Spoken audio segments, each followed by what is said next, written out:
Hello, and welcome to another episode of Myths and Stories, a Destiny 2 lore podcast.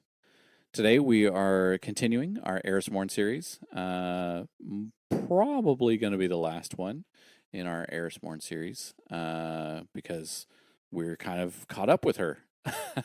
In our last episode, we talked about her dealings with stasis, all of her thoughts regarding it. We covered that entire lore book, and that took place during the events of Beyond Light. And so from there, as far as Eris is concerned with the timeline of Destiny, she doesn't really do much. We go through, we see the events of Beyond Light. We see the events of Witch Queen. And I mean, she plays little parts here, like, she'll help move the story along a little bit, but she's not very central to much of the happenings that are going on here. Up until Season of the Witch, where she is front and center. And that's where we're picking up today with a book called Rites of Passage. And this was the book that came out with Season of the Witch.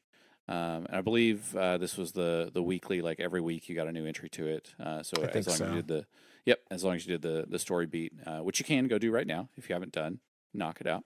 And each week unlocks a new book to follow along with. So with that, Myth, where are we headed? Yeah. So yeah, like as I was saying, Eris doesn't become a central role.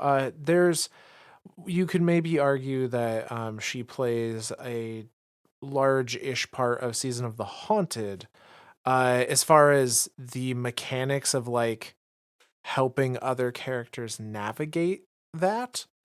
But she's never the character anything is happening to Sure. necessarily. She's she's not forefront. She's not like Right. the main person that we're interacting with. Right. Season of the Witch is really like it is her season. It Yep. is She is interacting with everything. She is the cause of everything. She is the beginning, middle, and end of the whole kit and caboodle. Uh and for those that maybe are unaware, although it is a recent season, not everyone has necessarily played it. The general story beats of the season are that we need to revive Savathun to get the information about how to pursue the Traveler. The witness into the traveler. Excuse me, the witness into the Traveler. Thank you. But that revival is contingent on us removing Xivu Arath from the playing field. And so the way that it's decided we do that is we bolster Eris up as a new hive god, this being the god of vengeance, so that she can rival and eventually become more powerful than Xivu Arath and remove her from being a problem. Then Savathun gives us the info we need and everything's great. So she is very much the central portion of this. When she is assuming that role of this hive god of vengeance, not only is it no, the title isn't just for thematics. Like, she literally becomes a hive god. Her body morphs and changes. She grows like chitin over her skin. She looks like a member of the hive, more so than human or awoken or whatever she was before. I dubbed this Mommy Eris form, Yeah. and I love Uh, it. So, as one might expect, especially given Elsie's experiences with Eris in the dark future, and Eris kind of being the point of downfall for a lot of what Elsie experienced, um, people are not terribly keen when they hear about this. Oh yeah. They're not keen to hear that we need Savathun's help. and that Savathun will need to be resurrected. And they're not keen on the idea of Eris, who people have, even if they didn't know her or like her history with Elsie, are just generally scared of her. Like the general citizenry and guardians, that are not the player guardian, that canonically don't interact with Eris all that much. Like she's a scary person to all of them. And then in addition to that, this like kind of prophecy from Elsie that like Eris went bad and that was the tipping point. Uh, People aren't really thrilled about her just diving into hive power head first. Kind of throws fuel on the fire of like, let's maybe not do this, right? A little bit, a little Like, bit. yeah.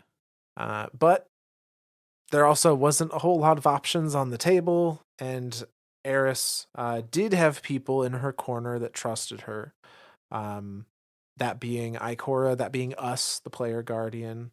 Um, and Ikora was definitely the spearhead of yes, kind of getting everyone on board. I feel like because like from the start, Ikora was very much like I don't want you to do this, but I understand why it has to be you, and that you will come out the other side.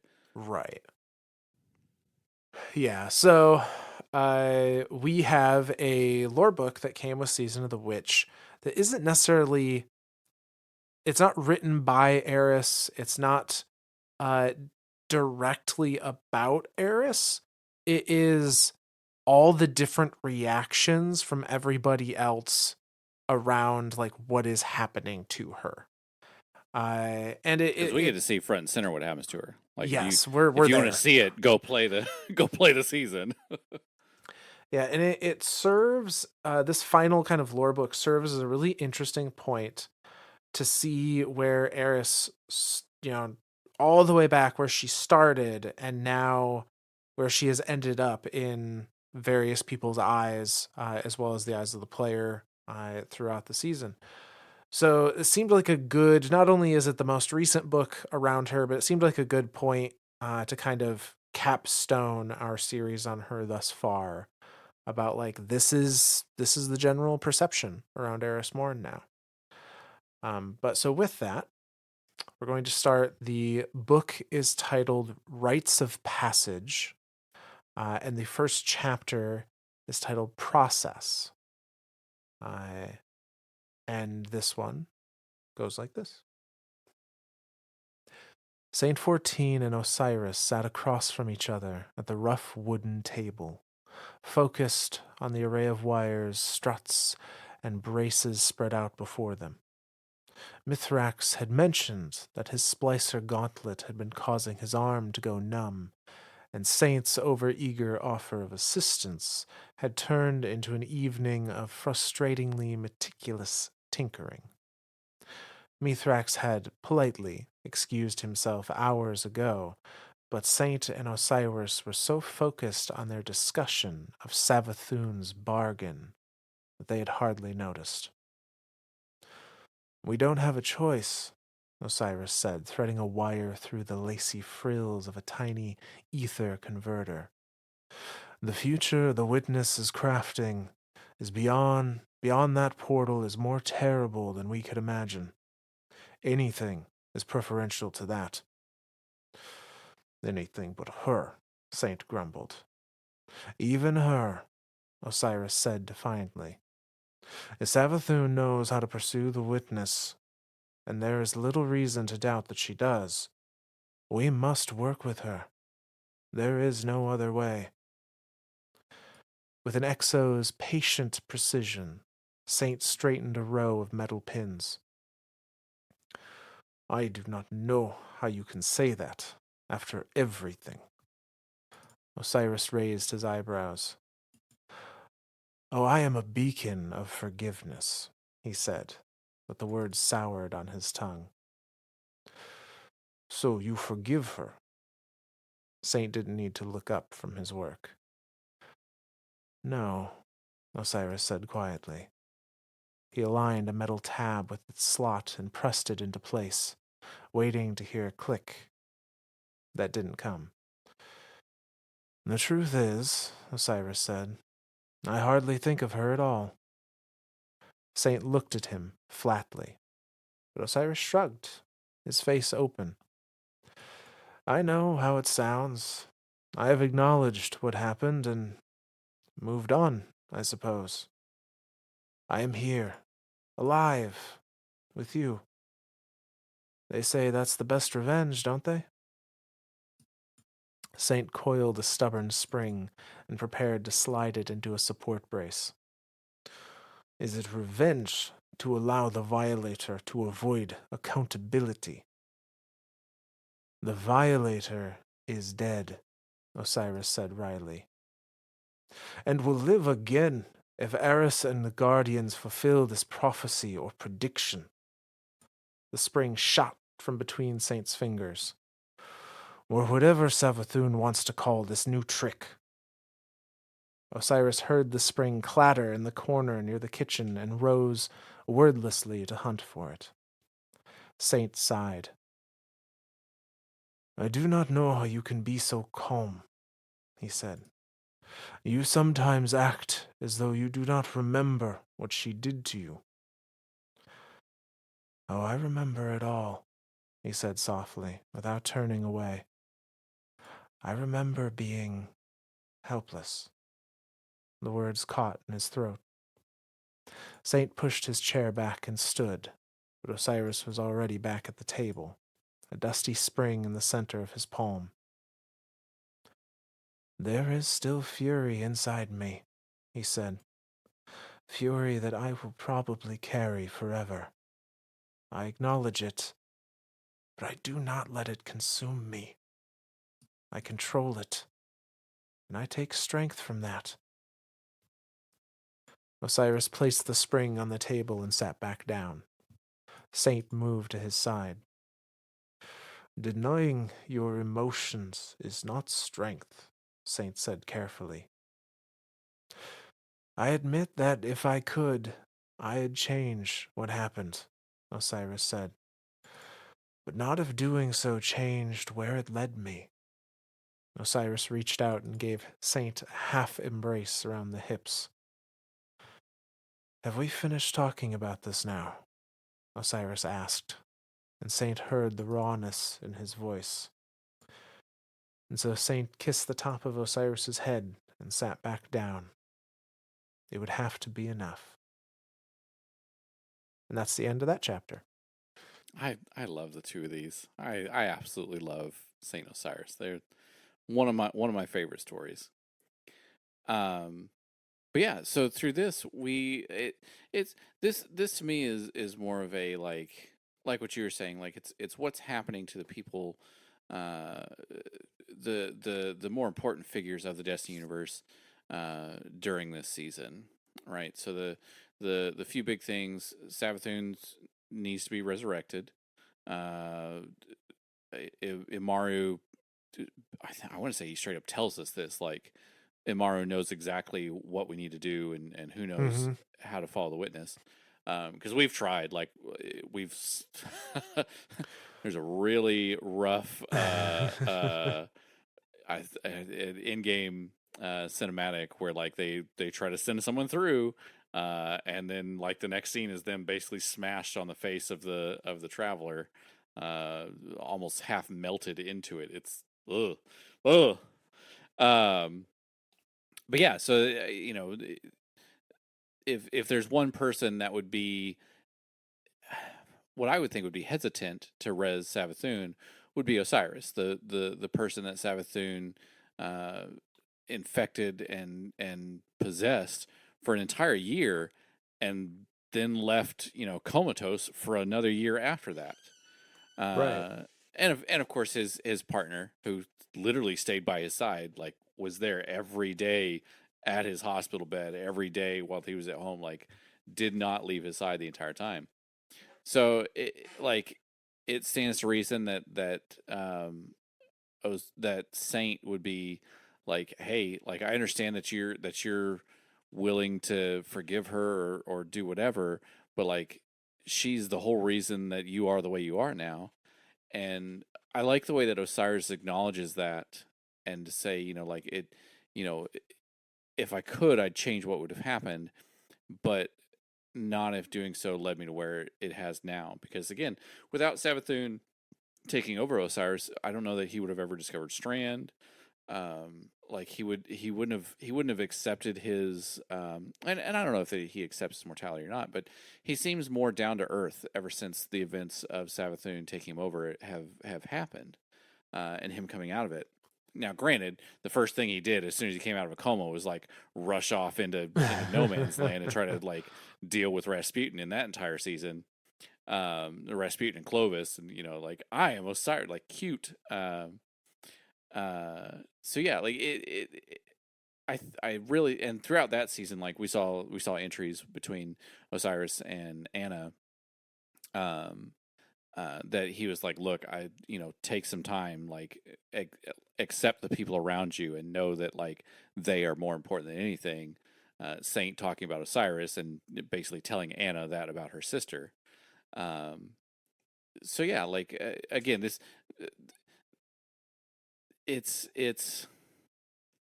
I don't know, it's really touching that you know Osiris really does care, or sorry, Saint really does care that much of Osiris, and we see that throughout this whole reading here. Um, and Osiris, again, not necessarily willing to forgive Savathun, but knowing like if that's what we have to do, then that's what we have to do. Like the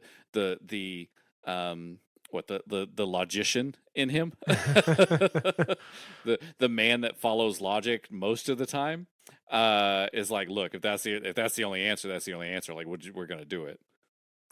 Well, and I think he's in the scenario now where he's had time to deal with it and come to terms with it a little bit. He's on a ticking clock again. Yep. His Yep. his He's time mortal. is finite. And I think from his point of view, he's come to that realization of like, I don't I may not have a whole lot of time left. Do How much of that do I want to spend just being angry?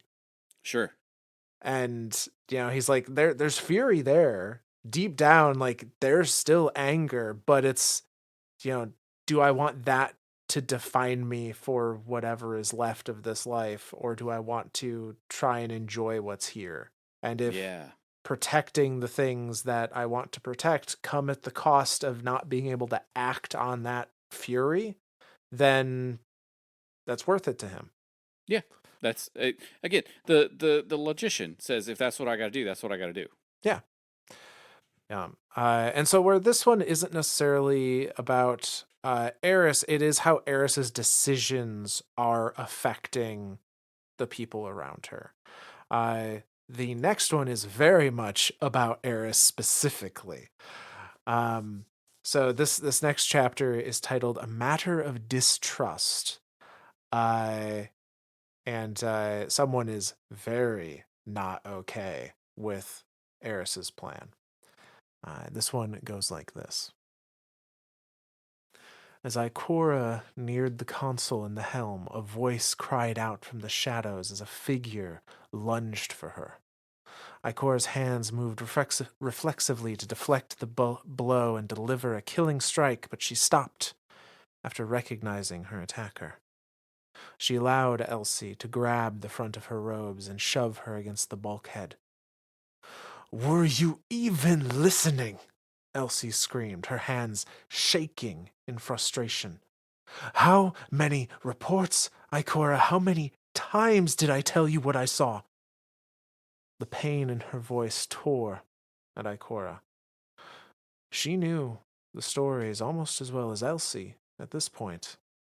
The XO had traveled back from a future where Eris Mourn had dominion over everything, and had even bent Savathun to her will.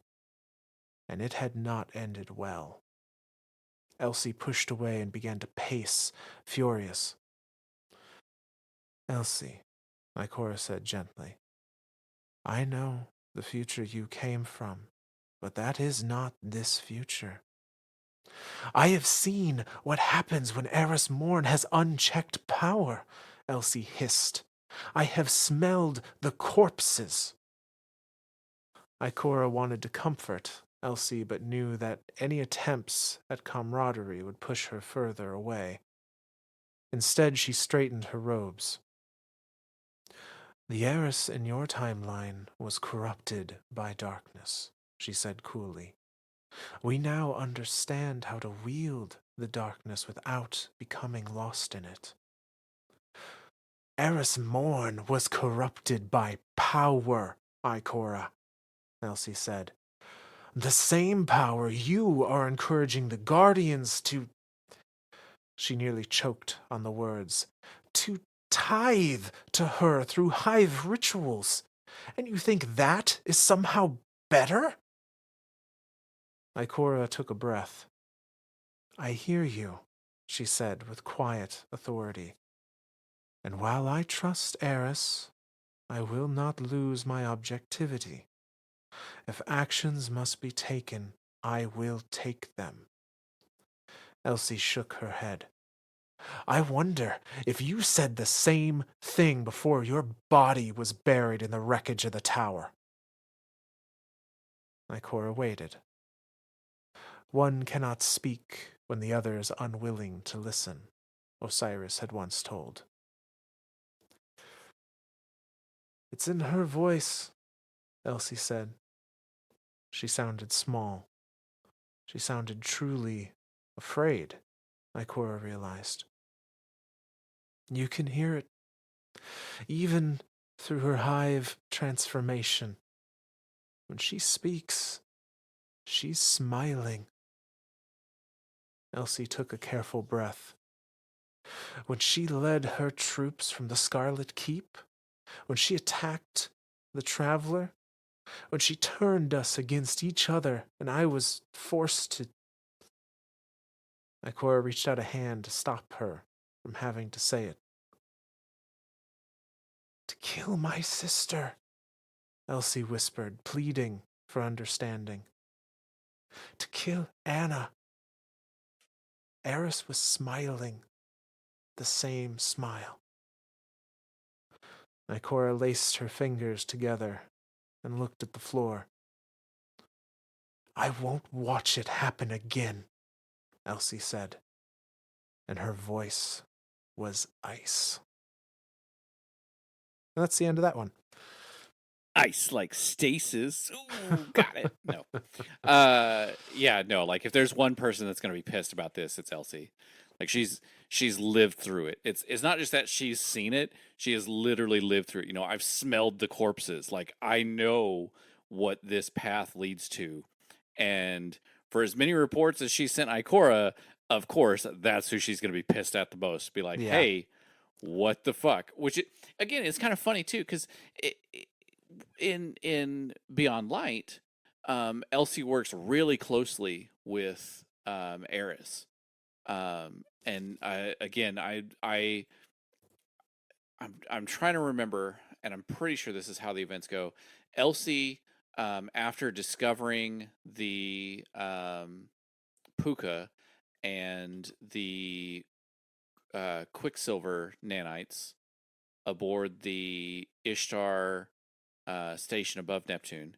She finds that, and then on her way to Europa, she starts doing that time loop of trying to figure out how she learns stasis, and eventually, essentially, teaches herself stasis from future Eris in one of the dark futures. So therefore, Elsie becomes the first one with stasis. But then when they get to Europa, the three of them are working closely with each other using stasis. I don't think any of them are learning stasis as they're going, because again, thinking back to Eris in our current timeline, Eris, the events of Shadowkeep happen. Eris goes up and touches the statue. We see her get that smile that Elsie mentions here, because Eris does have that quite very subtle, but it's a little smile. And she starts dabbling in that and starts getting to know stasis more and more throughout. I feel like throughout that year, and then when she finally has somebody to kind of like guide her, that being Elsie, who also guides the player character through the workings of stasis. Um, I think has a is maybe a better understanding or is more comfortable with it by that point. But again, it's I I I think I think Elsie is so afraid of that dark future that even knowing that she has helped Eris um, control this power and understand it as a tool and not a living being or something that's going to like take you over. Um, she's still concerned about Eris, if not downright terrified. I mean, the line, Eris Mourn was corrupted by power. Like, it doesn't matter where that power comes from. Like, absolute power corrupts absolutely, right? Like Mm-hmm. that's the whole thing. So it's not necessarily that darkness maybe has corrupted Eris, but the fact that that level of power that Eris has, because again, Eris is an anomaly. Eris is the human connection to the hive. Everyone else that's tried to make that connection, again, look at Dredge and Yor. Like it, it literally killed him. Like Yeah. it's bad. Um, so yeah, I think Eris is rightfully mad. And it's funny that Ikora is I see a very commander Ikora throughout this, right? Like the she allowed Elsie to like grab her by the robes and push her up against Yeah. the bulkhead. Like Ikora could have just like finger waved and be like no. Um because again, like Ikora is the didn't we fight like she's like either the most or the second most powerful guardian in all of Destiny? Yeah, that was something along the lines of the only reason that she isn't on the charts as the most powerful is because she doesn't want to be measured. Yeah. Yeah. But then again, we come back to kind of like the learned Ikora. One cannot speak when the other is unwilling to listen. Like again, still more of that commander, but like less of a power commander in that line, and more of a like I don't know how to like a leader commander. You know what I mean? Like we're seeing a lot of her different leadership things come together throughout this whole thing, and of course by the very end, she's like she laces her fingers and just kind of looks at the floor, and it's not like she's like acknowledging that Elsie's right, but she's just kind of like let Elsie blow off her steam. Yeah. We'll get through this, and again, thinking of Ikora, the one person that's watching this happen to Eris, watching Eris become this hive god, and then just kind of having to stand back and be like, okay, I get it, but I'm not going to stop you. Like I know you need to do this, and I know not only do I think for Ikora, it's more of looking at Eris and going, I know you need to do this not only to help us, the Guardians, and to help humanity and to help the Soul System and ultimately the entire universe, but I know that you need to do this for yourself. You need to prove to yourself that darkness can't take you. That you will always be you, Eris. So yeah, it's like I said, I can see both sides of it. I can see Elsie's pissed because this leads to bad things. I can see Ikora being, look, it's okay. We've got this under control because, I mean, I feel like Ikora kind of does, or maybe Eris kind of does have this under control. But again, I come back to that smile. It's funny. I have to laugh. Um, uh, uh, my significant other, my lovely fire team member, my wife, she always talks to me about how like when you're talking on the phone and you're smiling, people on the other side can hear it, and so like if Mm-hmm. you're pleasant, like you can literally hear a smile through the phone. And Elsie mentions that here of like she you can hear that smile through the hive chitin, and I think from Eris's point of view, she's smiling because she's finally accepting who she is. But from the outside looking in, like looking at it, it looks like she's like, you know, going dark and ready to fall to that power. Right. Yeah, it's this, and I guess we still don't 100% know, and I guess we won't for a while. Like did Eris did Eris decide to be drawn to this power and she's just playing us right now? Like we I mean, in all the I dark futures that Elsie saw, like everyone was playing and like toying with her, and then they yeah. finally at some point in time snap on her. Like even Anna snaps on her. Like, So I mean, uh, I would like to think that's not the case, but I can definitely see how Elsie would be like, you don't know. Like yeah, don't even risk it. Like, yeah. So Elsie very clearly opposed to what Eris is doing, but also never made any direct attempts to stop her either. yeah. So maybe there's a piece of her that does recognize that like this is the path forward, even if she's very, very scared of it. She's panicked of it. She's scared of it. But again, I think another like a little bit of logic kind of ekes through on Elsie's part, and she's like, I know she has to do this. Like I don't know. I don't know. It's again from her point of view, this is the scariest shit ever. Yeah. No, absolutely. But there are others that are also affected in one way or another by Eris's actions and transformation, as temporary as it is. And we see some of those in the next chapter, which is, I think, pronounced auspices. I don't have pronunciation in front of me, so I I was think gonna that's right. say, did do you need to Google that one real quick? Well, I know auspice. I think this is auspices. Like Uh, because it's not auspicious. I don't think so, because No, no. auspice is a noun, so I think this is a plural of the noun. But regardless, Okay, gotcha. it is a divine token of some sort, like Okay. a prophecy or a prophetic token. But the chapter goes into a couple different characters and their interactions with the uh, deck of cards that Eris has during the season of the witch, the deck of whispers, which are essentially tarot cards but hivified. Yeah. uh, so this one goes like this. Drifter sidled through Eris's anatheum, poking at her occult doodads. Many of the unidentifiable objects were covered in one type of grime or another, wax, tallow, machine grease, or blood. He shook his head with affection, amazed that someone so sharp could be so sloppy. He spotted the deck of whispers spread haphazardly across Eris's lectern and strode across the room, gathering them into a clean pile. He had so many fortunes and misfortunes over his many lifetimes, he doubted another one would tip the scales either way.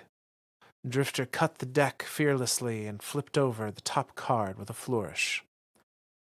The Harbinger. And as he stared into the card, the magnitude of Eris's undertaking loomed large in his mind, and for one dark instant, he allowed himself to consider the possibility of her failure. Don't worry, Moondust, he muttered. You got this. He casually placed the card back on top of the deck. And when you're done, I'll be waiting. Sometime later, Zavala eyed the deck of whispers warily.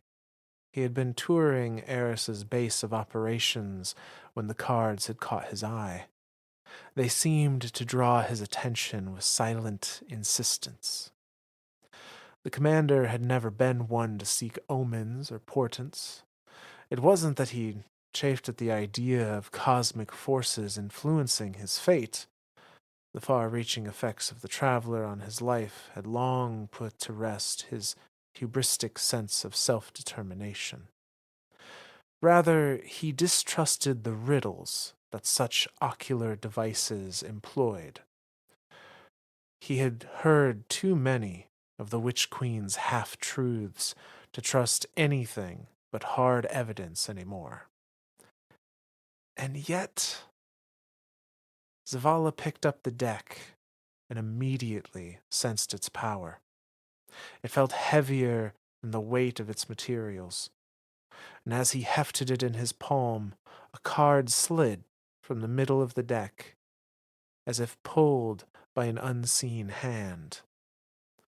Zavala watched gravely as it fell face up at his feet. The Lament card. He gave a plaintive chuckle. Perhaps the oracles were not so difficult to interpret after all. Sometime later. Iquorakel, Mithrax called out to the Anathenum. He had come looking for the warlock vanguard on city business, but having found the space empty, he paused his search to scrutinize her latest operation. Mithrax had strong objections to Eris's use of hive magic, but knew the vanguard was not his house to command. He perused the esoteric artifacts littering the space with mild distaste. They reminded him too much of the relics of Nezarec, which had plagued his youth. As his gaze came to rest on the deck of whispers, he felt a familiar numbness spread through his chest. Though the sensation had become more prevalent in recent months, he had told no one. As the Kell picked up the deck with his upper right hand, he felt his splicer gauntlet pulse with energy. The cards were clearly imbued with a power beyond his experience. With his lower left hand, he delicately withdrew a card and placed it face up on the table. The Ascension card. Mithrax pondered the omen gravely. It reminded him of all the tribulations his house had suffered in coming to the last city. Their ascension had been a violent and sorrowful one, filled with detractors.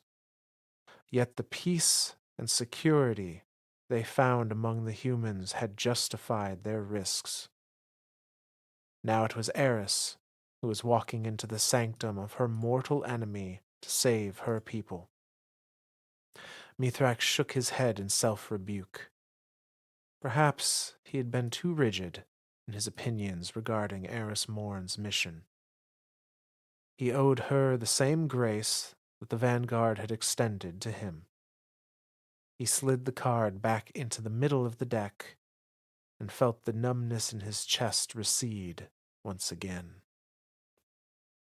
And that's the end of that chapter. So I really do like the the symbolism throughout this whole thing, right? Like Yeah. the first one being the Drifter, like he and Eris have become extremely close.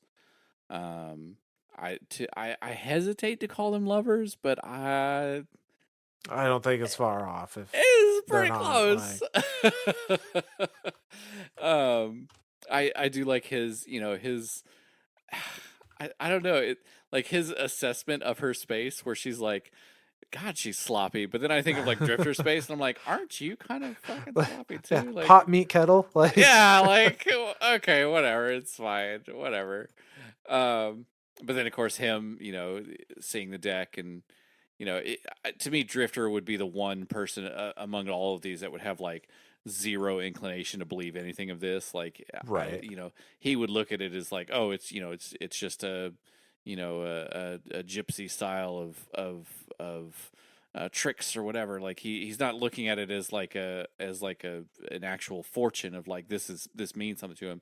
But then of course the card that pops up first is Harbinger, and it's like, oh, well, that's Eris's card. Okay, Yep. yeah. Then he's like, okay, cool, you're fine. Everything's fine. Puts the card back, walks away, like, and then the last, like, when you're done, I'll be waiting. Like that's where like I hesitate to say lovers, but I mean, it's maybe. it's not in this book, but the scene that happens in the season between Eris and Drifter, like, all but confirms it Yeah, in my eyes. yeah, yeah. And then of course we have Zavala coming through. Yep.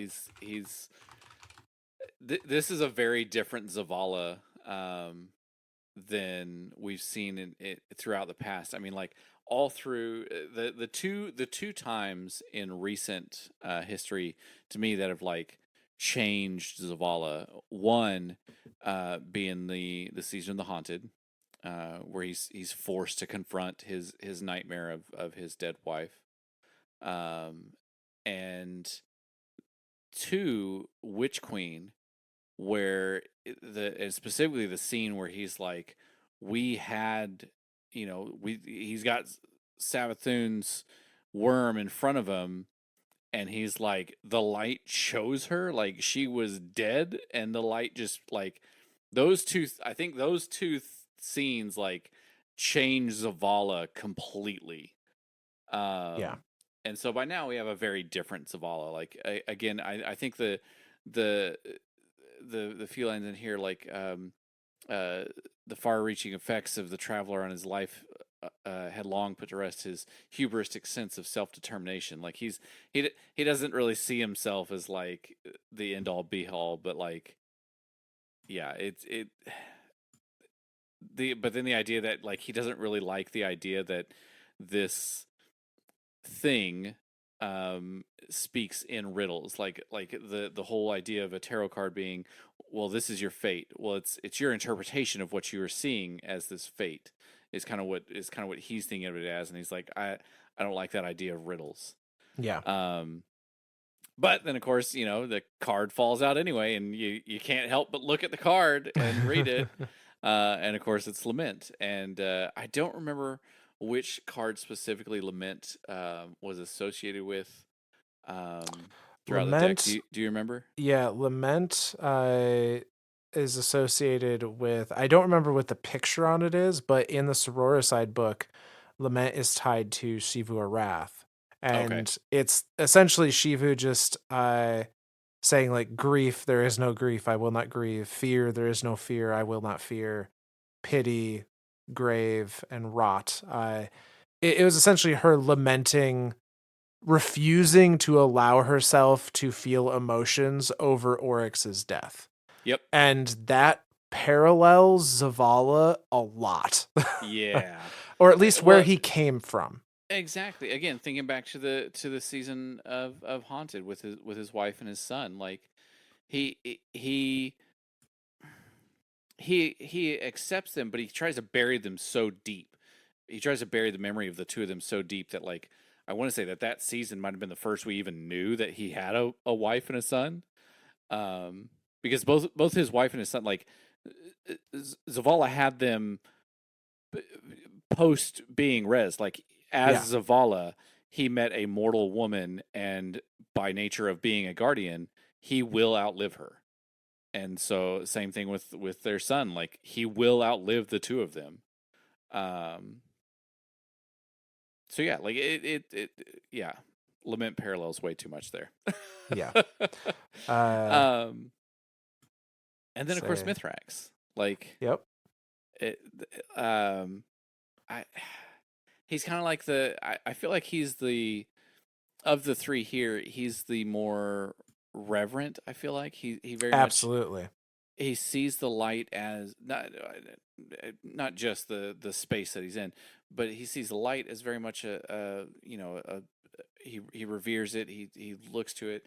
He sees this space as that's the space here. Like he's a little hesitant of it, but he knows that, like, this is Eris's space. This is what Eris needs to do. Like he's not in charge. He doesn't have really a say in what Vanguard operations do. It's like the line. He has strong objections to Eris's use of magic, but knew that the Vanguard was not his house to command. So he's acknowledging that, I'm not really for this, but I'm not gonna tell you no because that's not my place. And then for Ascension to fall out of his handling of the deck, what was what was Ascension? I'm trying to remember what it was tied to. Ascension was tied to Savathun in Sororicide.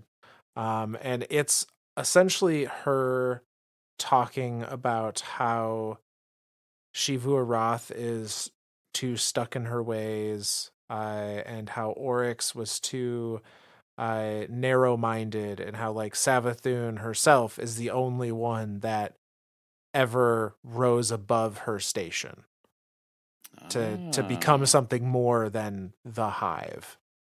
I mean, lines up pretty well with Mithrax. It does. Like Like, he was a pirate. Like he talked about here. Like the space that he's in reminds him of all the relics of Nezarec, which plagued his youth. yep. Um, and like that literally governed the way his way of life was to hunt down these things that his mother chopped up into a million pieces and spread throughout the universe. And the only way he lived was to be a pirate and kill his own kind, but then to like rise above it, to be captured by um, Shir Ido, and then to like kind of like to find his daughter, and then to like raise her, and to like really start to become. I think again, Mithrax finding his daughter was kind of like the turning point for him, of where he started to realize Yeah. there's more to the universe than just survival. Like it's this is a place that can flourish. Like, and for him to finally start to kind of like revive the old ways of the splicers, and to go against Aramis, who I think was the strongest at the time that she came to power. She was the strongest Elixni, um, Yes, at, absolutely. like at all, right? Like throughout the of any Elixni, maybe except for Tanix, but Tanix isn't really strong. He's just fucking. He's just a cockroach. He never goes away. he's immortal, right? Like so yeah, like for Mithrax to rise above that and to see like House Darkness and go, no, there is another way, and then to form House Light, and to do that. So yeah, I all of these, I mean, obviously they line up with who has pulled them, but it's almost like that. Well, okay, well if these are, thinking of it from Drifter's point of view, oh well, this is just hokey superstition stuff. Then why do these cards match up so perfectly? Like, Yeah. it's maybe they're not. Maybe it is fate. Yeah. And so I did go out and find the scene with Eris and Drifter. Uh and I'm not gonna go through the whole scene here. I would definitely recommend finding it yourself if it's not one that you remember, or you weren't a part of the season or whatnot. But it more or less parrots what he says here. He asks Eris, like, what does it feel like when you are doing this, when you are becoming this avatar of vengeance? And she gives him normal Eris response of, it's whispers that cascade into a scream, and I make a desperate plea, and it becomes a desire that must be fulfilled. Um, and goes on her whole spiel, and his response is like, well, that sounds like a really wild ride. uh and Like, neat. yeah.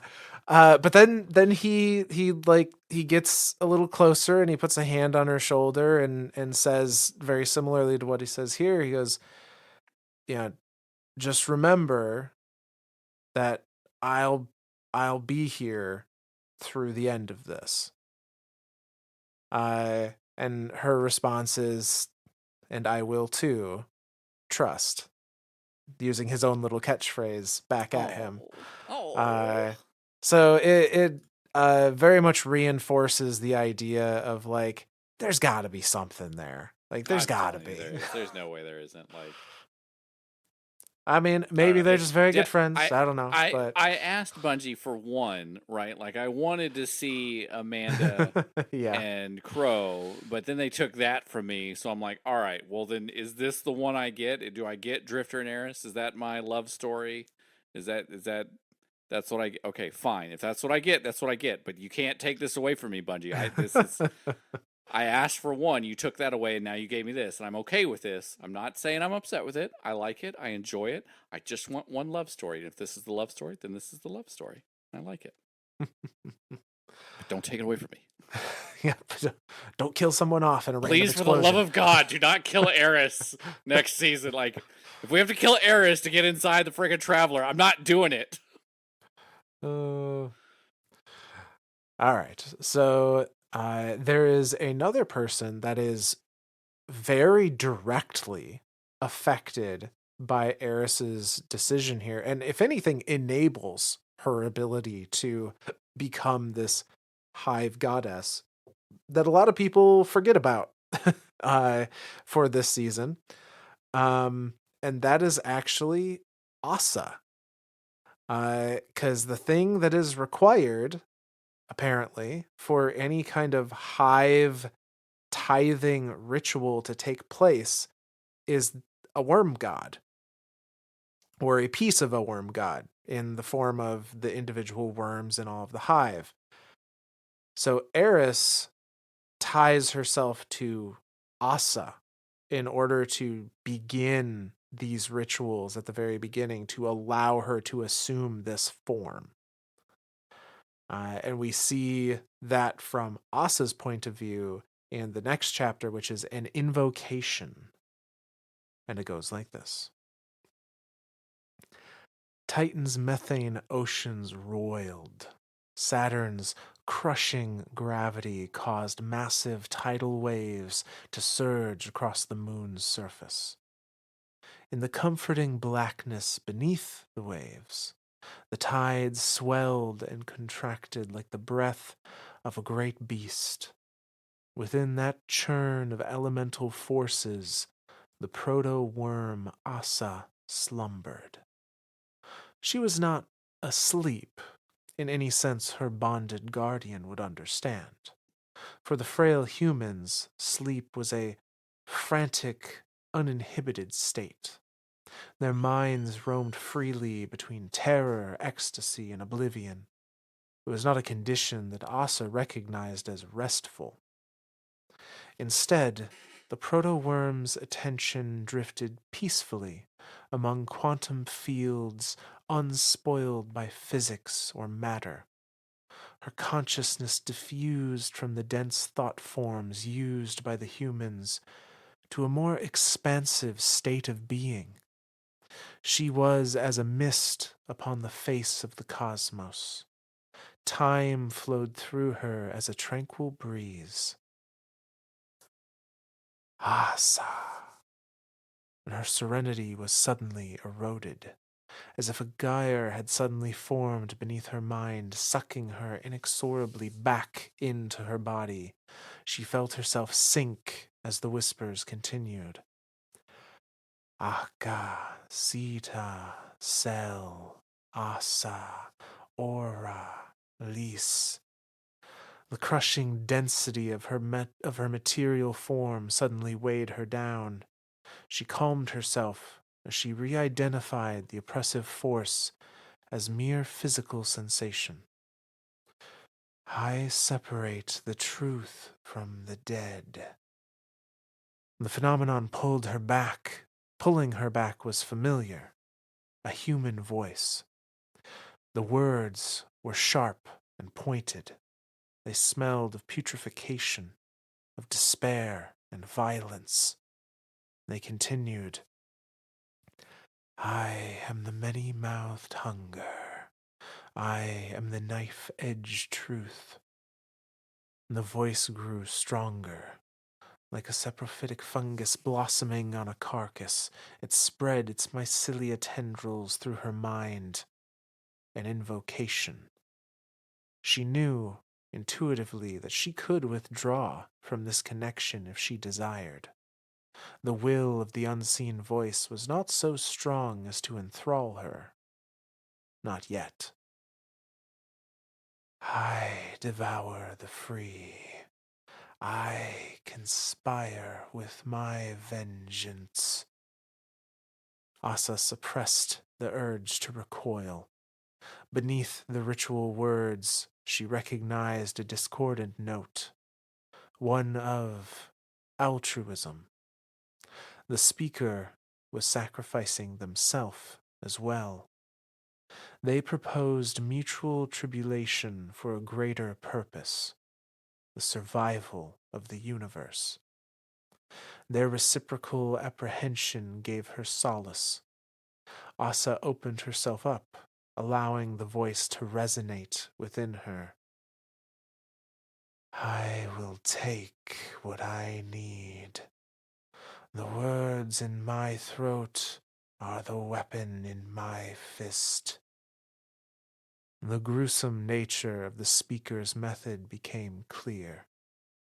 Asa was to become a vessel for their harvested power, a battery for the profane logic, just like her corrupted kin.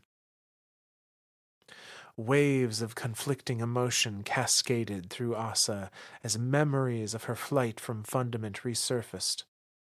After her escape, Asa had spent millennia in grief for her lost brethren, but always dormant beneath the surface of her despair was a faint gleam of hope, like a buried treasure, a hope that one day she might redeem their depravity, a hope which now rose to the surface, wielding the very sword she once fled. Hayat, Hayat, Hayat. And upon the final invocation, Asa perceived the fullness of the caller's intent. They sought power not for themselves or even their species.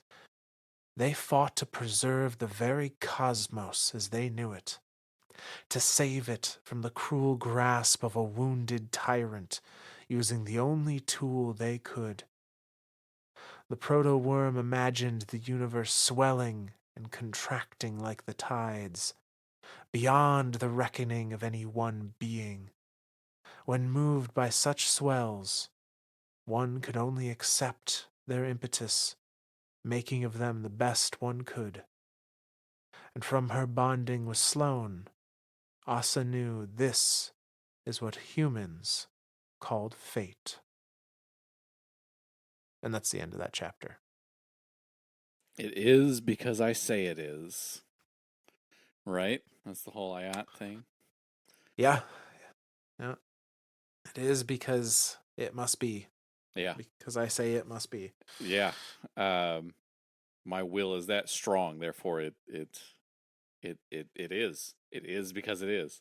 Mm-hmm. Uh yeah, no, this is kind of neat to see this ritual from because we all saw it from the other side. Like Right. we watched like that whole scene is kind of like the beginning of the season where Eris she draws all the circles and she has all the worms there and she's calling out and all the whispers throughout this one is what Eris is saying. So that's what Asa hears on her end. Um, but yeah, this is I don't know. It's interesting to me to think that Asa could refuse if she wanted to. Like I always thought that like once they started invoking hive rituals, like now it was required, like now it had to happen. But the thought that she could, that the will was not strong enough to like fully enthrall her that she could pull away. Like, Yet. yeah. Thank you, Asa, for listening. Yeah, no, it's but and she's I think Asa's very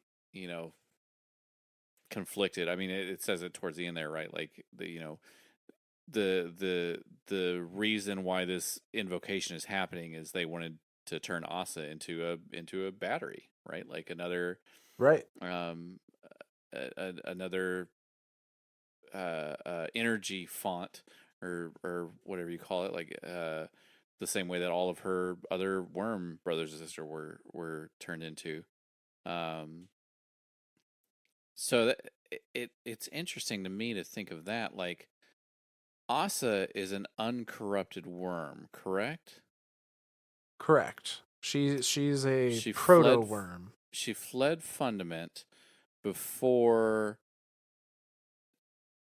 presumably before the witness and the darkness got to it. Yeah, so we know that the worms were uh trapped in the deep, quote unquote, when the hive, when Arux, Zero, and Zathona found them originally. Right. Uh, We originally thought of it as like a prison or like yeah, something of that nature. So, and we don't have super clear info on like we know that Rulk showed up, stole, like beat up the Leviathan who was protecting this prison, perhaps. Yeah, Um, either protecting it or guarding it. That part is unclear. yeah. Came down, stole the mother worm, Zeta, I believe. Yep. Uh, and essentially told her like, "You're going to come with me and do what I want, or I'm going to murder your children." Yeah. Uh, and he also orchestrated, like he and the witness orchestrated them eventually meeting up with the hive and or the krill and turning them into the hive. So presumably because the Leviathan was there when Rolk got there, trying to prevent people from getting to the worms, the worm gods, whatever altercation happened that had Asa split from them happened prior to Rolk's arrival. Right. We don't know what that is exactly. It almost sounds, based on what I remember of Season of the Deep, Asa mentioned like kin almost devouring each other. So it almost Yeah. sounds like there was a group of worms that were like, hey, this darkness power is real great. And there was another group that was like, no, I don't wanna. And there was like a civil worm war or something that Yeah. happened. And Asa is a refugee from that, essentially. Yeah. Well, and it I always thought that that energy font was um uh a product of darkness. But if she escaped before darkness ever came to them, then that's just a function of a worm. Yeah, the ability to accept like this energy tithe. Right, right, and Yeah. to feed it, like to feed energy along a thing. So yeah, Yep. so yeah. Well, and like we speculated too that like the worms are the what would you call it? Not anti Ahamkara, but like The I don't know, the mirror dimension version of sure, Ahamkara. sure, Yeah. yeah. So yeah, it's but for them to deal in energy and direct, yeah, and that would make more sense too.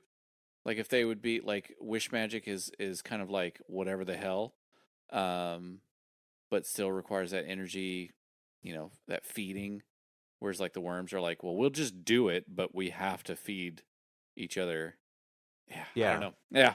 Yeah, Ahamkara pull literally feed on the difference between reality as desired and reality as is. Like the somehow the difference between those two states of reality has an energy that they can absorb. right. Worms seem to feed on the energy required to make reality as desired happen from reality as it is. I'm So telling you, like there's no way that these two things aren't related or cousins or something. 110%. They gotta be. And I mean, if we go back to our Amkara episode, we there were passages in Unveiling that talk about worms and I think worms and Worms and, dragonflies. and bees, I think. Yeah, Is that so what it was? it's Yeah, like it was worms and insects and something worms or though. something. Yeah, yeah, yeah, Yeah. yeah, yeah. Yep. Um. That were like the space between the Right. flowers. Yeah, yeah, So I think very much similar origins, grew up with, similar feeding structures. And as they, got to the soul system, they evolved in different ways to meet those requirements. But so, yeah, Asa is the battery for all of Eris's power, for all of Eris's tithing power. Um, she would be the equivalent of like Akka or I don't remember who. I know Akka. That was Oryx's tithe. I can't remember who. Yeah, Um, I don't know who each individual is like most associated with. I but know each one has like their main one. I think so, or it might just be that they're tithing to all of the gods, I Oh, guess. sure, sure. Um, but yeah, so and there's still some warp gods out there. Like, really, the only ones we know that are no more would be Zol and Akka. Yep. So the others are Zol we killed still directly. doing Akka something. was turned into the Dreadnought and is dead. Well, was killed to become the Dreadnought. So that Right. way Oryx could learn how to take. So there's still some hive gods floating around out there somewhere. Presumably still locked in Fundament. Like, True. I don't They know if they haven't ever been left. released in any way that Yeah. we know of. So I don't know. But Still not 100% sure how Zol got out. I guess that's a good point. Yeah. Maybe they're not trapped anymore and they just live in their own throne worlds or They something just roam wherever they need to. until yeah, until they have a reason to pop out elsewhere. I don't know. Yeah, sure. Uh but no. So worm gods aside, that brings us to the next chapter of this lore book, which, funny enough, is someone being impacted by Eris's actions and also Savathun's actions. And like, as much as he's kind of a despicable character, he's also like not in control of his own life at all. That being Imaru. Oh yeah. Uh, He so he has no it's control over what's happening around him at all. yeah, it's this weird sphere of like, I really don't like you, but I also kind of pity your situation a little bit. Yeah.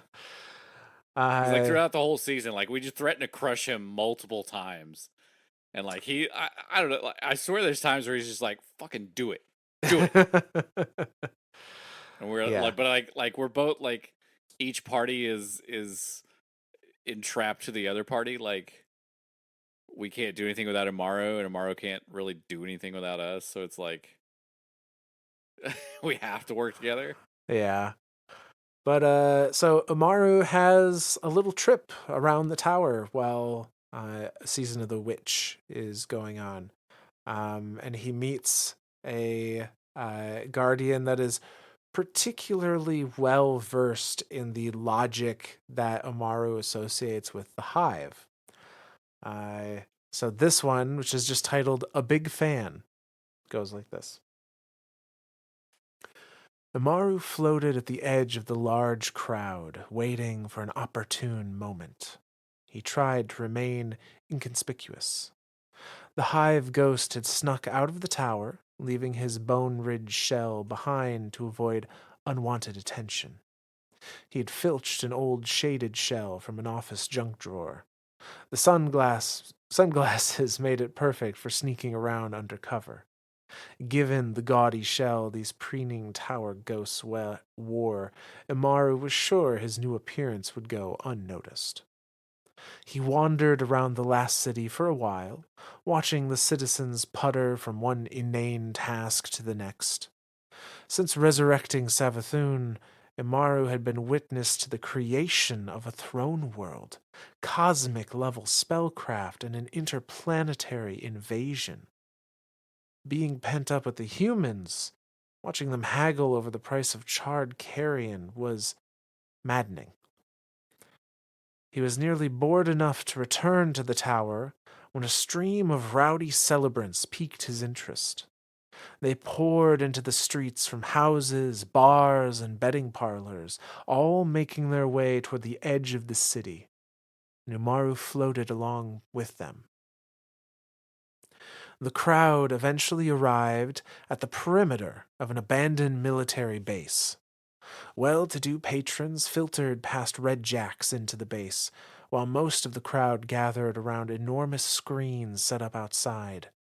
The screens displayed the opening salvos of Crucible match, and Amaru could detect a change in air pressure as the Guardians bombarded each other within the facility. After the match's brutal conclusion, the crowd dispersed. A few die-hard fans waited around the gate to congratulate their participants, and eventually the Crucible's boisterous announcer emerged to receive his fans' well wishes. Once the crowd had thinned, Amaru floated up to the one-horned guardian. I love what you're doing here, big guy, Amaru effused. I got friends who would be very into your whole kill or be killed vibe. Amaru could sense Lord Shax blinking beneath his helmet, trying to place the ghost's voice. Well met. Perhaps your friends will join us on the field. Oh, you've met some of them already, Amaru chuckled. You got a lot in common, actually. Amaru raised his voice in imitation of the Titan's booming commentary. Only the strong survive. Make pain your ally. Dying is an essential element. That's right in their wheelhouse. You might even call it a philosophy. Well, the Crucible is more than just senseless violence, Shax patiently explained. It's about honor and fair play. It's about bringing the best out in one another and rising above our limitations. Oh, I totally understand, Amaru said, chuckling inward at the Titan's canned rhetoric. The goal is to be the sharpest you can be, and anyone who can't handle the edge gets cut. There's a certain logic to it. I'm glad you enjoyed yourself, Shax said as his gleaming sparrow materialized beside him. But remember, the Crucible is about more than just combat, more than just guardians. It's about putting our differences aside and uniting the entire city, including the ghosts. He seemed to wink at this. I'm a big fan, Imaru gushed. Thank you for uniting so many different types of people, more than I could have imagined. Many thanks for your support, Shax hollered as he revved the engines on his Sparrow. I hope to see you and your friends again soon. Until next time. And the massive guardian gave his admirer a brief salute before speeding off into the city. And Umaru watched the Titan recede into the distance. Whatever tickles your trigger finger, buddy, he muttered. And the hive ghost floated off toward the tower, renewed in his purpose. At least now he knew what the Witch Queen saw in the humans. Maybe they would come around after all. That's the end of that one. I have to laugh because of the ghost shell that he picked. Like, yep. there's like two or three sunglasses one, and I'm like, it's not exactly inconspicuous. Like, granted, he does have a point. Like the gaudy shells all these tower ghosts have, he's probably unnoticed. Like, I'll give him that. But no, it's there is a lot of similarities between the logic of the crucible and the logic of the sword. That idea of like cut them down and you will continue to exist, and they were meant to be cut down because they are the weaker. You know, the weaker ones will again. Sword logic is kind of like what do you call it? Self prophetic. Like Yeah. you see in it what you need to see in it to make it correct. And you can twist it in a lot of ways to fit a lot of different events and actions. Yeah, like it's yeah, it's moldable. So yeah, so for Amaro to kind of see the logic between the two, and you know, Shaq, I feel like Shax just sees all this, and he Shax very much is giving off this vibe of like the almost like an infomercial. A little Like bit. Yeah. it very much has this infomercial vibe, and Amaro's just like gushing over, like, oh, Shax, you're the greatest, yay, Crucible. Yeah, it's just I don't know. The whole scene is just I don't know. Yeah. It's right up Amaro's alley of just being this like ass of like, okay, make an ass for yourself, Amaro, like whatever. But yeah, it's he's got a point there. There is a little bit of logic to it. I do have to laugh too. Again, it's this is the world breaking fourth wall thing. Well, the Crucible is more than just senseless violence. It's about honor and fair play. It's about bringing the best out in one another and rising above our limit. Bullshit. I'm not gonna sit here and sugarcoat this. I'm gonna find every single advantage I can. If it's peeking through a wall and glitching through holes and that's what I'm gonna frickin' do because that's what's gonna let me win. Yeah, that is definitely the experience I have had with Crucible. Uh, Experience as intended versus experience as had. Yeah. yeah. Yeah. Uh, so, but I get the same feeling from Shax. This is very much he's like, "Hello, random fan. I don't know. Let me just spit some like catchphrases at you about the Crucible as I materialize my Sparrow and get out of here." I like it. I like it. Uh, Well met, random fan number one. But it also, again, I'm not going to harp too much on it, but it it kind of shows like Amaru's logic through this whole season. Like, he just doesn't give a shit. Like I mean, he escapes the tower. Nobody even questions where he went. It seems, and he just kind of like puts around town. And is just like, you all are idiots. Like, whatever. well, and it's an interesting perspective on Amaru because he truly is a prisoner of circumstance. Like, Yeah. yes, he kind of he dug the hole himself, Like, but he chose to. And I guess I kind of want to like rewind just a little bit and kind of understand the the timeline of the Lucent Hive. Savathun dies, right? yep, Sometime in history before Savathun dies, like at some point in time, a bunch of ghosts start reading the books of sorrow yeah, and get a little too enthralled with it, pun intended.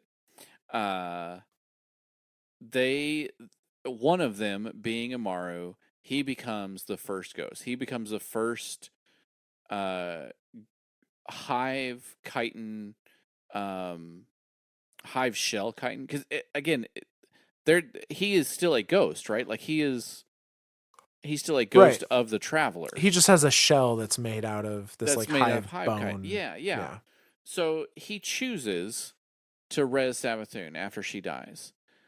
he the two of them then, like, I mean, obviously Savathun loses her memory. Like, Savathun goes through what being a guardian is. She doesn't get the whole like guardian experience where she like has to run from Elixni and like get handed a white Kvostov and be like, hey, this is your gun, and then gets a green sniper or a green shotgun and like, hey, here's your second gun, and then gets a random rocket like, here's your third gun. She doesn't get to do all that. um but she like she has to create a following to have these other hive, lucent hive, to have. I mean, hell, the a la cool, right? Like, to have him um well, to a be guardian. fair, for her main soldiers, she doesn't need to create a following. She just needs bodies. I'll give you that. I'll give you that. Yeah. Yeah. Okay. I'll give you that. Like for the rank and file hive, yes, but I don't think any of them I don't think any of them would see Savathun come to them or their swarm or whatever and be like, "Hey, I want you to join me." Like, no hive is going to turn down one of their gods. Especially Okay. I see. I especially see if the that logic there. hive is coming to them as like, "Hey, I'm going to give you new untold, like, I've stolen the power of the guardians and I'm going to give it to you." Sure, she's going to Uh come at it from a level of deceit and right. misunderstanding. She's not going to say like, "Hey, look at this newfound power. This thing is great." She's just going to be like, "I'm going to gift it to you by way of like stealing more ghosts or getting more ghosts to like follow her." Because all these ghosts had to have done this voluntarily, right? Like, They have to have voluntarily resurrected them, yes. There was a lore card about how they kind of got like used car salesmen into coming to the throne world, and then once they were there, it's like either you res them or you don't leave. oh, okay, And so like, but a lot of them were just were had bought in at that point. They drunk sure, the sure. Kool Aid. They were gonna do it anyway. Guys like Finch that were like, "Okay, well, now that I mean, these guys might need a chance, right? Like, these, Yeah. yeah." No, I got you. I got you. But yeah, for Amaro to have done all that and then to just be like, well, well, fuck this city. Yeah, yeah. And I think what Amaru it comes down to is he more than anything, I think, is jealous. Oh, sure. And is projecting like a lot. Oh, yeah, yeah, Um yeah, yeah. it's a lot of him, he never found his guardian. That's why he could resurrect Savathun. He never found his guardian in the however many thousands of years. And he To see resurrected all of that Savathun. history and not be, Right. yeah, And he resurrected Savathun, and now he's special. Now he's the first of yeah, something. Now he's like he's hot shit. And to have that be used against him and Savathun be like, no, you're just another piece on my board. yeah. I don't like, you're not a companion in the same way a ghost is a companion to most guardians. You are just a Right, very useful tool. right. Uh, and he's stuck with that now. Like Yeah, there's no there's no, going back on it. well, because we've seen ghosts abandon their guardian and say, I'm not going to res you anymore, but like they're still stuck with that body. Right.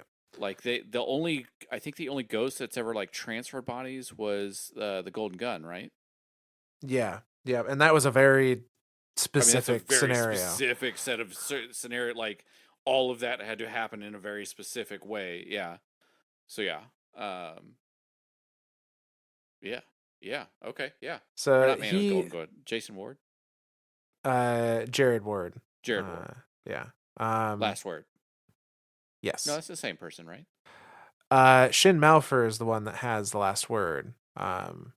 Jared Ward is the one that had the ghost originally and then died, and the ghost went to Shin, who took up the golden gun.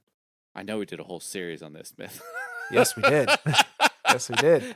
My fucking that whole series of events of the entire Dredgen and all that, my mind gets all that shit confused. Because like I follow it for a second and I'm like, well, no, he was this guy. No, that was that guy. No, he changed names. No, this other guy became evil and became this guy. That was Razel Azir, and that's yeah, no, that's yeah, nope. Well, Go watch that. conveniently, Go there's a go place you can listen. go. Go listen to that series if you're like me and your squirrel brain has just been like bleh. But no, so I see Umaru as like he thought he was gonna have this great moment. It Sure. soured very quickly, but he did see some amazing things that happened. He saw Savathun's throne world. He saw these cosmic powers that she wields. And he's trying to convince himself, that he's still the cool kid. Yeah. And like everyone else is just, they're all the losers. I'm not the problem. They're the problem. Yep. Kind of thing. All the glitter bombs and neon nerds. Yeah. So that's how I read his personality at this point. He's just a sore and jealous loser. Absolutely. But speaking of, the next chapter here talks about the directions he was given by Savathun in planning for her own death. And we see that in the chapter that's titled Contingency Plans. And the messages he was left go like this. In the end, they'll accept your offer. The witness won't leave them any choice. Savathun's voice echoed throughout the empty ritual chamber. Numaru floated in the middle of the vast space, listening intently to his boss's pre-recorded instructions. With the war mind gone and the traveler incapacitated, they'll only have one option left. Savathun's recorded voice cooed. They'll have to do things our way, and you'll be there to make sure they do. Imaru grumbled. The boss was betting a lot on the Vanguard, more than she bet on her own brood. Pride stung the edges of the first ghost's ego. He had been an exemplary leader in Savathun's absence. If anything, he should be the one overseeing the war effort against Xivu Arath. Then again, he placated himself. Maybe it wasn't a matter of competency. Maybe the Witch Queen just saw the Vanguard as more expendable than her own brood. Hell, he chuckled to himself. Maybe this was all just a long con to lead the Vanguard into Sivu's waiting jaws. Only the boss knew for sure. Imaru initiated playback on another recording, preparing to enact whichever of the hundreds of Savathun's contingencies came to pass. If Ikora Rey is the one to accept my bargain, your job will be much easier.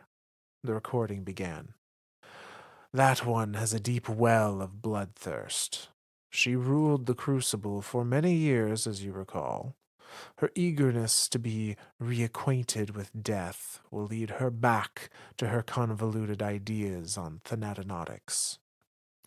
If anything, she'll get too powerful too quickly, the absent Savathun mused. If that happens, just arrange for her to accidentally kill one of her own. Glint, perhaps. That should slow her down for a while. Don't worry about putting her off for good, though. Once she feels the power of the sword, she'll never stop. Amaru was filled with admiration and suspicion. He wondered if there was a trove of Savathun's contingencies somewhere that involved his own sacrifice. Surely not. He was too important for that. He initiated playback on another recording. If the awoken queen somehow discovers the pattern before I am resurrected, the Witch Queen began, the Guardians may attempt to take the heirloom by force. It won't be Mara's idea, of course, but my dear Osiris, in his cleverness, might talk them into a poor decision. In that case, it won't be worth fighting them off. That would only play to Sivu's advantage. Instead, deliver the heirloom to the Cabal Empress, Savathun continued. She has more reason than any to use it against my sister, and a protracted war of attrition will be inevitable. While those two rip each other apart, you can approach the Vanguard with a slightly modified deal. Amaru cut off the recording. He hoped it wouldn't come to that. The Vanguard had already guaranteed his safety, but the Cabal had made no such assurances. Showing up on their doorstep with their heirloom was the last thing he wanted. He initiated another recording. If all goes to my original plan, Eris will reach a crossroads. A hint of concern snuck into Savathun's voice. At some point, she will glimpse a path to overcome my sister without resurrecting me at all. But there's only one way to gather so many tithes in so short a time. She would have to put the Vanguard to the sword, followed swiftly by the Elixni and the Cabal. The hive she would spare, I think, for her convenience. If that happens, Savathun concluded, there are no more contingencies, no more fallbacks. The hive would have a new queen, and you a new leader. Wouldn't that be interesting? And that's the end of that chapter. I think there's just like a hard drive with like billions of recordings, Oh, almost like an absolutely. '80s sitcom, or like the dad passes away and they're like, in the event of my death of falling from a tree, this is da da da da da, and then they fast forward and there's like, in this death I didn't get the DeLorean up to 88 miles per hour and I'm now stuck in 1885. Like that's, you know what I mean? Like I feel like that's what Savathun is doing here. She's Yes. she's just recorded a billion different things, and she's just like, "See, I told you so." Like you can't. That's not how fate works. You can't do that, can you? I do think it's very interesting that Savathun essentially outlines the dark future here Oh at yeah, the last plan here. She goes, well, Eris will realize that there is a route for her to have enough power to deal with Zivu that doesn't involve bringing me back, but it's going to require her to kill everybody. everyone, Literally the entire universe. And she says, if that happens, I don't have a contingency because I can't beat her. Oh shit! I didn't even think of it from that point of view. There are no more contingencies. There are no more failbacks. If the hive would have a new queen, like That's it. Yeah, I that's I don't get resurrected because there's nothing you as Amaru or I as Savathun can do to stand against her at that point. to be more powerful than her, right? Like that's Yeah. yeah. Oh shit! I didn't even think of it from that point of view. Because again, knowing what happens in the season, like Imaru reses Savathun, and then Eris is like, "Haha, killed!" Like by sword logic, I killed you. Like, okay, not really, but by sword logic, you did. And so Yeah. it's like that caused her to become that powerful. So yes, I guess my It technical little was, fine print at the bottom of the contract of sword logic. Like, yeah, I guess you did kind of follow it. So if I recall correctly, it worked for Eris because it was another hive yeah, killing yep, her. So like our guardian killed Savathun, obviously, but another hive had not killed her since yep. her, well, since ever. Ever, literally Since ever since. Oryx way I back was going to when. say her sisters, right? Like, Yeah. So all of that latent power, all of that hive energy that apparently can only transfer from hive to hive is what went into uh, Eris at that time. yeah, But speaking of that moment, or the moment after, I suppose, um, the next chapter here is exactly that. Is the like moments following that cutscene. It is titled "A Deal's a Deal," and it goes like this. The air still sizzled with dissipating soul fire as the Guardian and Ikora knelt beside Eris. An eruption of light illuminated the thick smoke behind them, and Savathun rose again, laughing. I suppose I had that coming, the towering god said as she rubbed her renewed throat. She slowly tilted her head. Something's different, she said carefully. I don't feel her. Amaru darted up to Savathun's eye level. After she took your power, Eris called up Sivu's throne world and did something that cut her off from it. He floated to Savathun's shoulder and glared down at Eris. Banished from her own throne world. Savathun cackled gleefully as she approached. Eris, you overachiever. How I love you. I wound you up and you ran right over her.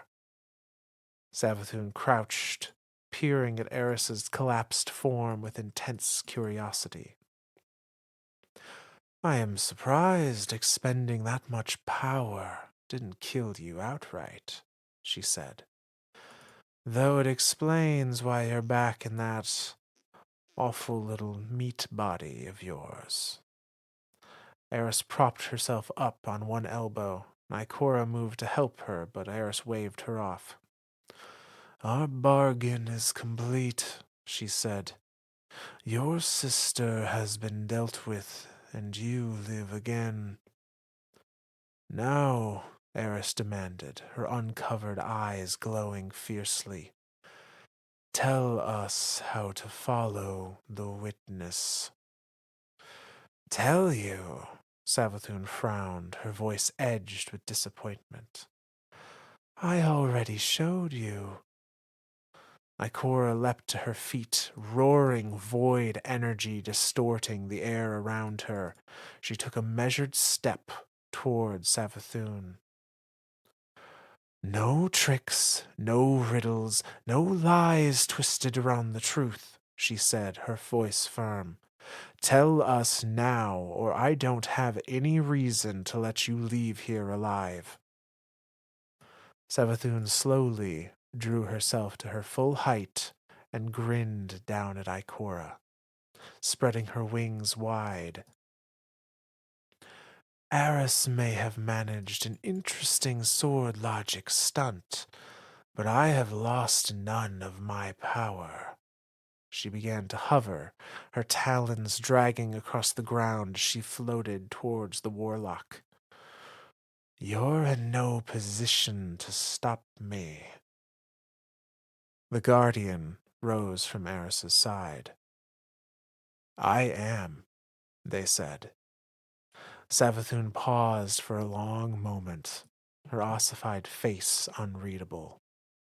And finally, she sighed.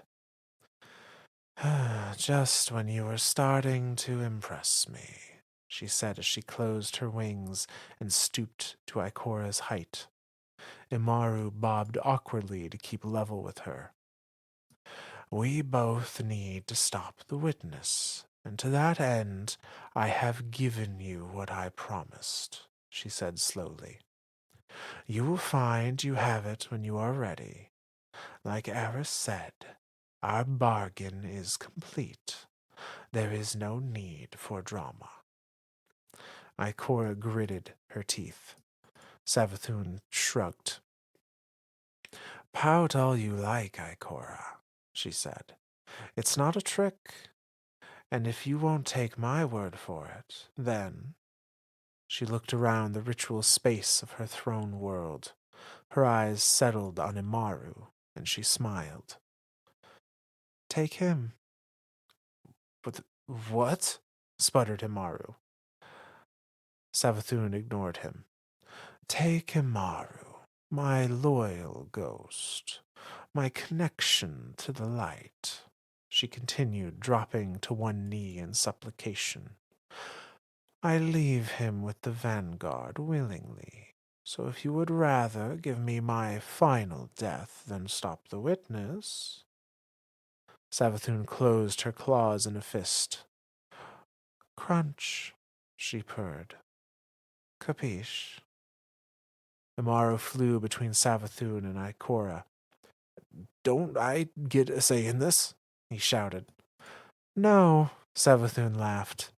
You have your orders, and the rest of you, she gestured at Ikora, the Guardian, and Eris, who had now drawn herself unsteadily to her feet. Don't mess it up. The witness wants to sweep our pieces from the board, and we're having such a lovely game. Savathun turned, wings trailing like a gown, and Ikora took a half step forward. The Guardian was at her side in an instant. Eris placed a hand on Ikora's shoulder, signaling for her not to continue. Take care of yourself, Eris, Savathun said.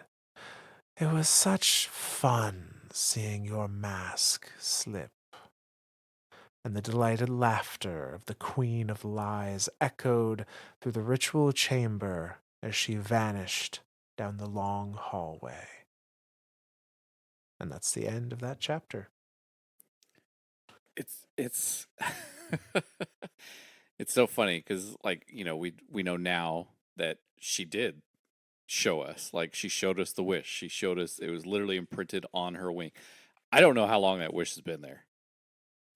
I mean, Yeah, I don't know.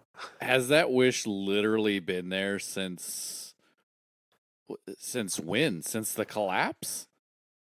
I mean, That to think can't of be. Riven, right? Like okay, so logically, right? Like trying to follow through, like the Wall of Wishes was built by Mara with the help of Riven, right?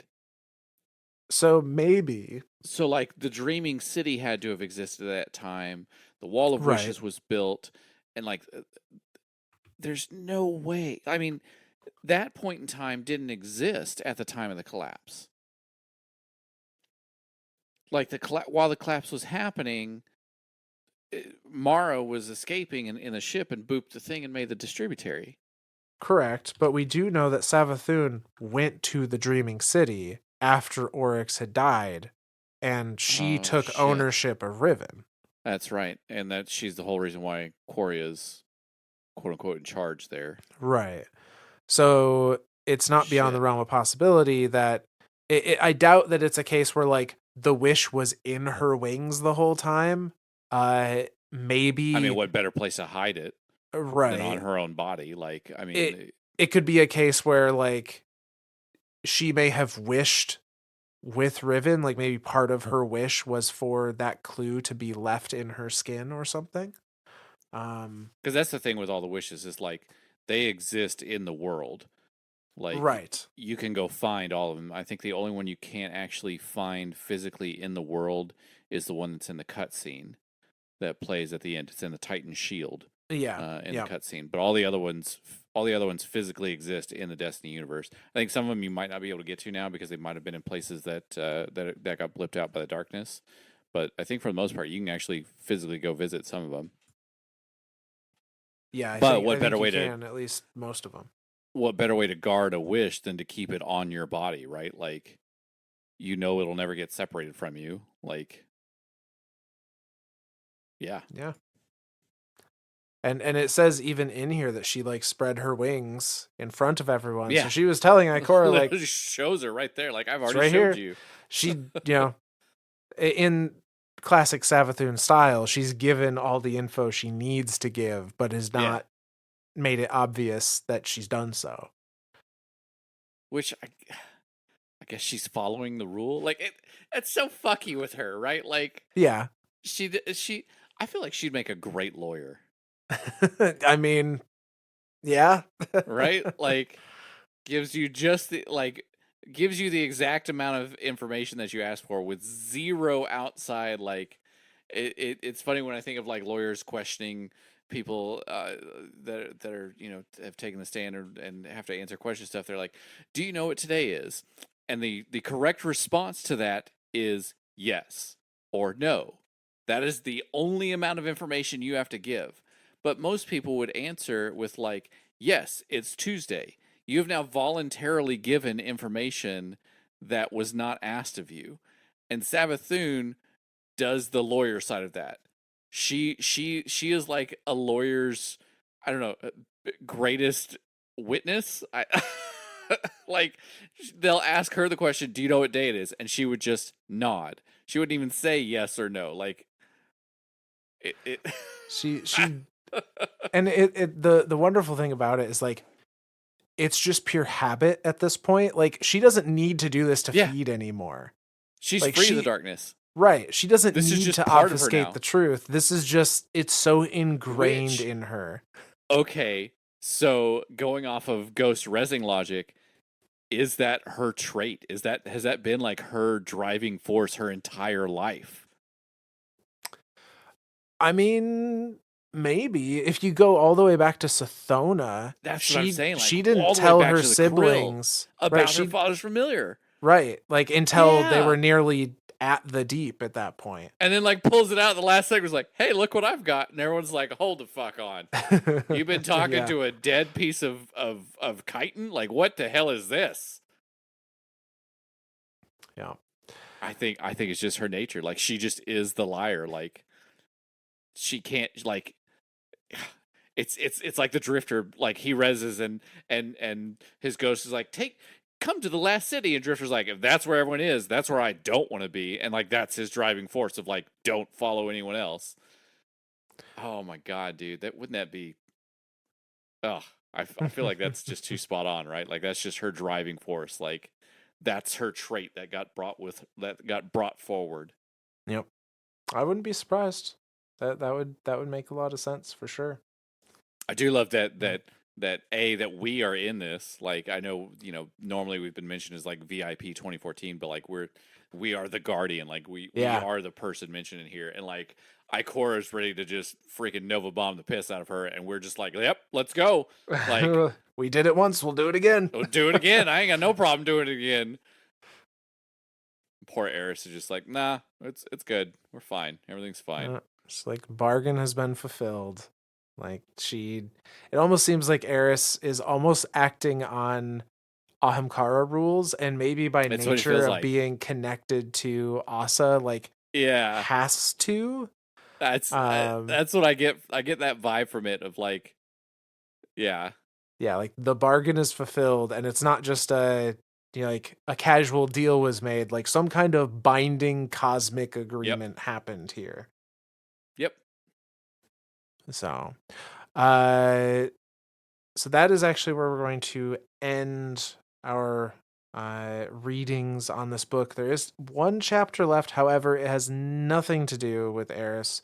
It is 100% Saint and Osiris, and it is included in our Saint and Osiris series, and it is Saint killing Savathun many, many times before allowing her to leave.